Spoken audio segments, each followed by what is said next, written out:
আমি আপনাদের নরসিংদীতে কোল্ড স্টোরেজের কথাটা বলবো। হাড়িধোয়া নদীটা পরিষ্কারের জন্য ডিসিকে নিয়ে কথা বলতেছি। তো ডিসি একটা প্রকল্প দিয়েছে, ওটা ঠিক মতো হয় নাই, আবার শুরু করে যেতে দেয়। তাহলে আমি জলবায়ু ফান্ড টাকা নিয়ে সরকারের পরিকল্পনা করে কাজটা শুরু করবো। এই জন্য কিন্তু সামাজিক একটা আন্দোলন লাগছে। এটা শুধুমাত্র একটা মঞ্চ ধরে আমরা খনন করে দিয়ে চলে গেলাম, কিন্তু আপনারা যদি পিছিয়ে লেগে না থাকেন তাহলে যারা বর্জ্য ফেলে তারা ফেলতেই লেগে থাকবে। আচ্ছা, আসার সময় হাড়িধোয়া নদীর উপরে একটা ব্রিজ দেখলাম। ওই ব্রিজটা করতে গিয়ে মনে হলো নদীটার মাঝ বরাবর আটকাই দিচ্ছে। এটা আপনারা দেখছেন? আমি এখন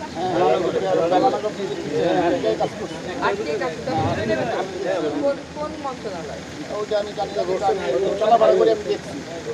দেখা তো তুলে নাই কেন, আমাকে বলবা। হ্যাঁ, আরেকটা দিকে ছিল সবার কিন্তু ট্রিটমেন্ট প্ল্যান্ট আছে, আমাদের কলকারখানার অভাব নাই। না, এটা আমি একজনও ইউজ করে না।